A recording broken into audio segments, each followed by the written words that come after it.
Test. English language practice, day 1. Start from NPR News podcast. NPR News Now, March 26, 5 p.m. edition. Live from NPR News in Washington, I'm Jack Spear, an active search and rescue mission. That's how officials are describing the current situation at the scene of a massive bridge collapse in Baltimore, where at least 6 people remain missing. Baltimore's Francis Scott Key Bridge gave way early this morning after being struck by a fully laden container ship.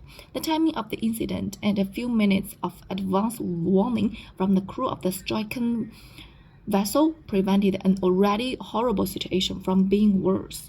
Transportation Secretary Peter Buttigieg today promised all the resources of the federal government to help out. We are going to be working closely with the National Transportation Safety Board as they lead their independent investigation with the Coast Guard as they continue operations in the water. I have also spoken with Secretary Mayorkas, who's working to ensure that all DHS assets are integrated. So, in many ways, our work is just beginning. Security camera video showed the nearly 1,000-foot-long cargo ship preparing to lose power at least once before striking the bridge. 6 people known to be missing are part of a construction crew that was working on the bridge at the time. The Key Bridge spans the port of Baltimore, which is regionally significant for both cruise and cargo. NPR Camila Dominowski looks into the economic effects.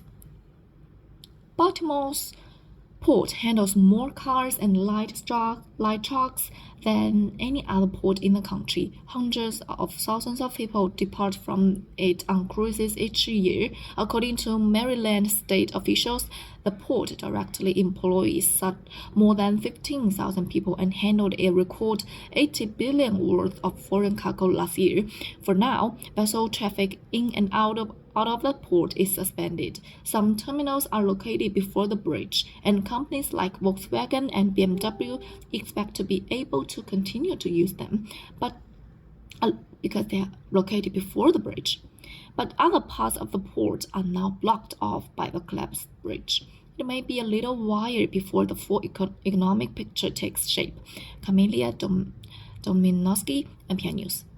Independent presidential candidate Robert F. Kennedy Jr. has announced a wealthy California attorney as his returning mate. NPR's Stephen Fowler reports on the selection of Nicole Shanahan. Nicole Shanahan is a California attorney, head of philanthropic organization and political newcomer. Before joining his long-shot presidential bid, she gave a pro-Kennedy super PAC $4 million to help air a Super Bowl ad promoting the campaign and could help infuse cash into ballot access efforts.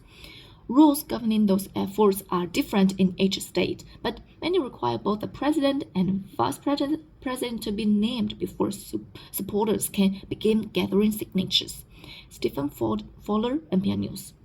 Visa and MasterCard granted with settlement with U.S. merchants that would lower the swipe fees they charge. Those fees are paid by merchants in exchange for enabling transactions, could potentially save consumers billions of dollars. That's because often merchants simply pass those fees on to their consumers. Deal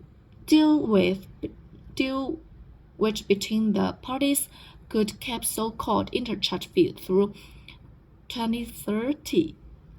Okay, stocks closed mostly lower on Wall Street today. The Dow was down 38 points. The Nasdaq fell 68 points. This is NPR. A British court is now saying Julian Assange cannot be extradited to the U.S. on espionage charges unless there is an agreement. He will not receive the death penalty. The rule is a partial victory for the WikiLeaks founder. 2 High Court judges say they would grant Assange a new appeal unless that guarantee is given within the next 3 weeks. They say, absent the assurance, Assange can go ahead and appeal his extradition. This week, the conflict in Yemen entered its 10th year. The civil war there began in 2014 when Houthi rebels overthrew the Yemeni government.